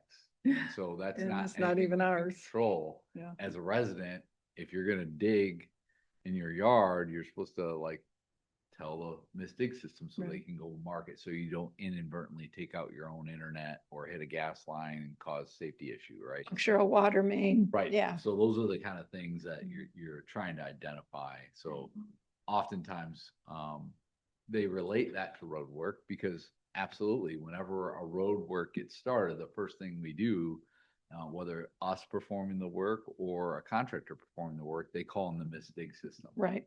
So they see an abundance of flags getting marked. Mhm. Even during our design process, Mhm. they'll go mark things so that our surveyors can pick it up. So that it is Mhm. relatable, but it isn't always a road project that's driving that. So we'll definitely get language. to Makes speak to sense. that. Thank you. And I feel like I'm straying into the weeds, no pun intended. Are there specific flag colors that are ours, so we can say we only look for the yellow flags, or, if- Generally, No. No, Yeah, we can't. exactly. There. So when the Mystic communications system- people, what color are the CWA's flags? I mean. No, CW, but ATT has a color and so does. It's just like this. Yes, It depends on who's marking, right? right. Because a lot of the companies hire subcontractors to go mark facilities. Okay, So you can get a variety of different colorings. So, okay. yep, You get the drift? I do. Yes? yes. Are we good? Yes. Okay. Tree placement? Tree replacement, I found this one to be problematic because I said, what is the foregoing criteria? Needs to be spelled out for. Could I stop you just a Oh, minute, yeah. Joanne? This red paragraph that's kind of scrunched at the bottom of page Yeah. is No, I'm on sorry. page 4. And it's easier to read on page 4. I think Oh. it's the same words. Oh, the exact same It's paragraph. the same word. Is it? Yes, yes. So, Oh, it is. so, I'm sorry, my no, it's okay. I secretary was just, out at I the was day I kind of did this. struggling to read through there and I'm like, oh, it's the same words on the next page. So, Yeah, I Yes. probably did that. That's okay. What is the foregoing criteria? It needs to be spelled out for transparency purposes. And another question I have, examples of when this has been done. If this has never been done, then this should not be in the policy because keeping something in a policy that is never actually done creates risk, confusion, and unnecessary obligations. Since a policy is supposed to reflect real practices, if it includes steps no one follows, the policy becomes inaccurate and loses credibility. what is a foregoing? All of that is very fair. This particular section, I certainly get the most feedback on. I didn't know that. So when people call and ask questions about, well, why can't you do tree replacement? And they will point to this part of the policy. When you're developing policy, it's all encompassing, right? So it's trying to encompass everything that we do. I'll share the example of Jackson Road Boulevard. So when we don't build big boulevards very often. In fact, it rarely happens, but when it did happen, there was a lot of different funding sources. It was the DDA, it was federal funds, there was MTF involved, but the DDA did do some tree plantings within the public right of way. So there was adequate room established in a boulevard, right? So there's that space in the middle, the islands, and you can do some plantings whereby it's not going to be a safety issue in lines of sight. And the right of way is massive. It's like 180 feet, 200 foot right of way, whereas our normal right of way is 66. So there's very limited space on a lot of our roads, but on a boulevard, you have the example of, yeah, we did agree to, and as part of the funding for that project, do plantings. But the reality is our normal meat and potatoes of what we do does not provide for opportunities for tree planting. However, there are some cases where it does come up. This was a lot of discussion the last time around. For those that were on the board, there was a lot of discussion about tree replacement. The reality is Act 51 prohibits using road money for tree planting. That's the attorney's opinion that we got then, and I'm sure it will not have changed. And that's noted. At the top of page 4, it says note revenue from MTF. Yes. So certainly there may be cases where we could do tree plantings. Here's an example where maybe a border-to-border trail ends up deciding we're going to do some plantings because of all the trees that we removed to build this trail. That could be something, a revenue source that is not ours. It's not the federal funds. A lot of times we never have enough federal funds to do the work that's required to build what infrastructure is needed. And so we're matching it with MTF. That match, again, prohibits the use of plantings. However, there are some cases where the federal funds and or the other person's match, like county parks, could be used for plantings. And it might be in the right of way. So I just raise it because there are scenarios where it could happen, but they're few and far between. And how do you say that in a policy? Well, and if there are plantings being done in conjunction with a Parks and Recreation project, that's our only involvement is the roads and non-motorized millage, but that's millage money, that's not MTF, and that's Parks and Rec's money, not ours, that would be doing those plantings, just to be clear on who's got the ball. Yes. Commissioner You No, want to go go first? Commissioner Yamas? I know that under only specific circumstances, just like the special grant program under the Transportation Economic Development Fund, the TEDFA in category A, which falls under section 10 of Act 51, tree replacement becomes an eligible cost only under specific situations, which are very specific. And I don't know that we want to get into all the weeds of that to people, but where agencies, what they can replace of trees that have been removed, site preparation and all of that other stuff, it can only account for 35% of the total plant material budget. But I did want to point that out. Okay, Commissioner Green? Oh, I'm sorry, Matt, Didn't did, say that, certainly federal funds, there are certain categories of federal funds that are eligible for tree plantings. MDOT, you'll see sometimes MDOT will use them, particularly on the big freeway projects, bless you. There will be, bless you, there will be plantings, like on US 23, when they built the flex route, they did some landscaping plantings, because they have opportunities in the interstate, like within the interchanges or along the wall, far outside the clear zone, they may have opportunities for that. Again, most of our federal aid, it doesn't, we don't have enough of it to even cover the objective of what we're trying to build. We don't have extras for landscaping, but in some cases, other agencies like MDOT may.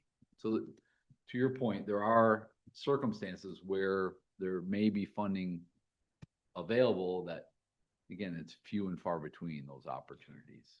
So how do you deal with that in this policy? We did our best the first go around. If I'm open to any suggested changes, but it's difficult because to your point, Commissioner McCollum, this covers all of what we do, right? And it makes it seem like false hope Yes. to those that, Yeah. well, it says here that it's a potentially an option, Right. and it is, but it's very few options result with us doing actual landscaping.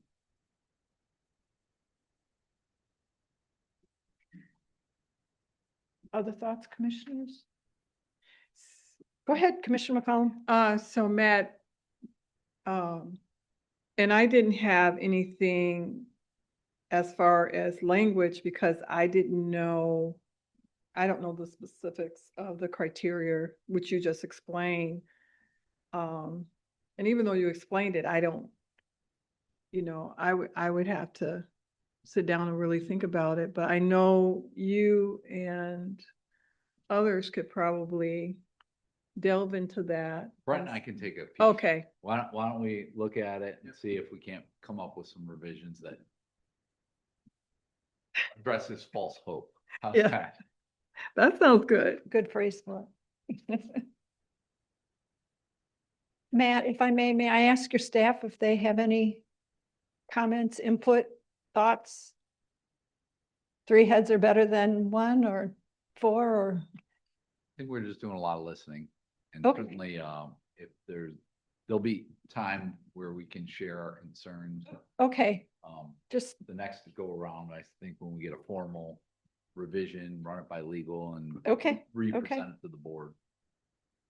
And it shouldn't take very long. These are not a complete rewrite. These are just Right. amendments, so Right, it Should right, not take that right. long. Right. oh, Commissioner Amos. I just want to make one correction. I made reference to Brent without his title. The Director of Engineering has put a lot of effort into looking into the tree removal and how we move forward, especially in the last project on the Workner project. I don't know how many times you redid that project, but appreciate all that work. And I don't know if the public even knows that. No, That's and all. there was a cost to that too. Yeah. Whole nother conversation. Indeed. One that we'll be addressing later this afternoon. Yeah. Sullivan. Yeah. Commissioner McCollum. Yes, Chair Fuller, I just want to thank the board and the managing director and everyone else that has been helpful at looking at these policies and helping to make them even more transparent and for the public. And thank you. Anything else? I did want to address Sure. the last section. So third-party tree work. Yep. This is another one that we spent considerable amount of time thinking about. As you can imagine, we get a lot of calls related to the permitted work for companies like DTE Electric or Consumers Electric, where they're doing tree removal, tree trimming. A good example, most recently, that I can think of that was a major impact was Dexter Chelsea Road between City of Dexter and City of That was Chelsea. ITC, wasn't it? That was a DTE electric Yeah. project where they installed new power poles, significant infrastructure, meaning these poles are no longer small wood poles. They're quite large steel poles, direct bury. And it had a major impact on that Corridor. Yeah. These are things that certainly they meet our permit requirements. So in our permit requirements, they are required to go out and get wood disposal agreements with the abutting property owners. And oftentimes something like that, they're even having to get easements and things of that nature. So I just want to bring awareness to the challenging part of that is there's a lot of laws as it relates to utility holders' rights for that public right of way, that they can install those for the public good for whether it be distributing power or fiber optics or what have you. And it does impact the canopy and trees within the right of way. However, that's a project that we're not necessarily in charge of. We're just administering the permitting process for them to occupy that space. In doing so, they oftentimes will have impacts to those trees.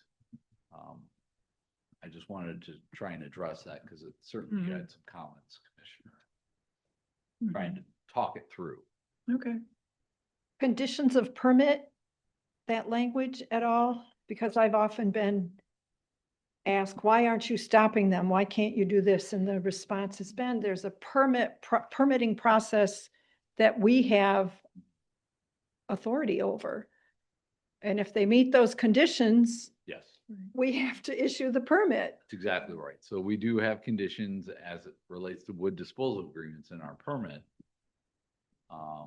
And really these two policies, tree policy and our procedures and regulations for permit activities is really the authority which staff operates for issuing permits that the board approves. It's been a while since we last updated that, but it's a significant lift in looking at that policy. It's a major one.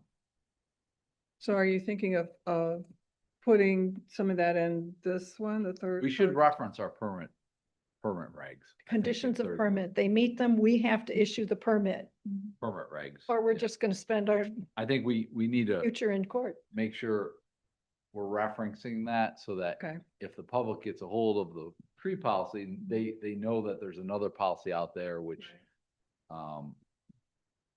people have to comply with for our permitting process. Sounds good. Go ahead, Brent, come on up. And while you're walking, is it possible to put, for example, DTE, Consumers, ITC, some of the Give bigger examples. players Yeah, that, third party, give examples of third party. yes, Yeah, third yeah. party could mean Barb Fuller has decided she's going to do X, Y, or Z. So So, it could be an individual. But Right. they would include residents, franchise utilities such as. okay. Hi, Brent. Hi, Brent Schlack, Director of Engineering. My only comment, yeah, I understand, and yeah, permitting is a whole nother animal on itself. But yeah, we have our permit regulations that we abide by, and we review all of our permitting by. We also, in the case, the example that was given, we also have them follow our community engagement policy as well now. So that whenever they do have a big project like that, that we do say we need to have a public meeting, there is impact to the public at large. And so we have started to implement that as well. Thank you. Thank you. Thank you. Right. Adam, you got anything you want to add? Okay. Connie, you have anything you want to add? No. Chris, how are you doing back there? Shelby? Okay. Matt's furiously taking notes over there. Yes, just making a couple notes. Sure, take your Right. time. I did not have anything else. Okay. Commissioners? I'm good. Okay. All right. Joanne, thank you for all your work on fly specking this and making specific suggestions. It's triggered a lot of good conversation. If there's nothing further for the working session, I'd entertain a motion to adjourn. So moved. Support. Please call the roll. Shelby? Commissioner Rod Green, Yes. Commissioner Joanne McCullum, Yes. Commissioner Gloria Yamas. Yes. Commissioner Barb Fuller. Yes. Working session is adjourned. We will reconvene at 1 o'clock for our regular meeting.